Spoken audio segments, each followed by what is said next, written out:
नमस्कार, मैं आपके साथ अंजना और आप देख रहे हैं ग्लोबल इंडिया टाइम्स न्यूज। आइए सही चीज को सही लोगों तक साझा करें।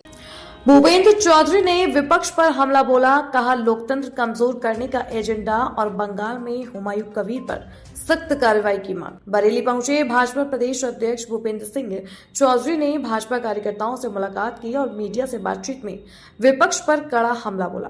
उन्होंने कहा कि विपक्ष का एजेंडा लोकतंत्र को कमजोर करने का है। भूपेंद्र सिंह चौधरी ने बताया कि भारत निर्वाचन आयोग हर वर्ष मतदाता सूची के पुनरीक्षण का अभियान चलाता है और इस बार विशेष अभियान 20 साल बाद शुरू हुआ है। उन्होंने कहा कि समाजवादी पार्टी ने इसे लेकर नेगेटिव प्रचार किया, जो लोकतंत्र के प्रति उनका नकारात्मक दृष्टिकोण दर्शाता है। भूपेंद्र सिंह चौधरी ने बिहार में एसआईआर प्रक्रिया का उदाहरण देते हुए कहा कि वहां अंतिम ड्राफ्ट प्रकाशित हुआ तो किसी ने आपत्ति नहीं की। उन्होंने कहा कि मोदी जी के नेतृत्व में जनता का विश्वास भाजपा पर बढ़ा है, इसलिए विपक्ष निराशा से संवैधानिक प्रक्रिया को दोषी ठहरा रहा है। इसके अलावा उन्होंने बंगाल में टीएमसी नेता हुमायूं कबीर द्वारा बाबरी मस्जिद की नींव रखने की घटना पर चिंता जताई। भूपेंद्र सिंह चौधरी ने कहा कि प्रदेश की सरकार को ऐसे लोगों के खिलाफ सख्त कार्रवाई करनी चाहिए ताकि देश का माहौल बिगड़ने से बचा रहे। विपक्ष का एजेंडा एक षड्यंत्र के तहत लोकतंत्र को कमजोर करने का है। एसआईआर एक संवैधानिक प्रक्रिया है और भारत निर्वाचन आयोग उस प्रक्रिया को पूरा करा रहा है। हमेशा हर वर्ष मतदाता सूची के पुनरीक्षण का अभियान चलता है। ये विशेष अभियान 20 वर्ष बाद प्रारंभ हुआ है और निश्चित रूप से जिस प्रकार का नेगेटिव एजेंडा समाजवादी पार्टी ने विपक्ष ने चलाया है, मैं निश्चित रूप से कह सकता हूं कि ये लोकतंत्र के प्रति उनका नकारात्मक रुख है।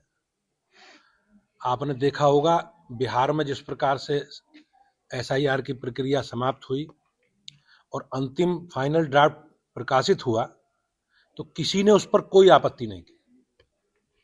बाद में चुनाव हुए, चुनावों में भी मतदान के बाद किसी राजनीतिक दल ने 12,000 प्रत्याशी चुनाव लड़ रहे थे, किसी भी प्रत्याशी ने कोई मतदान को लेकर कोई प्रतिक्रिया व्यक्त नहीं की। लेकिन जब परिणाम आए तो जग जाहिर है सब।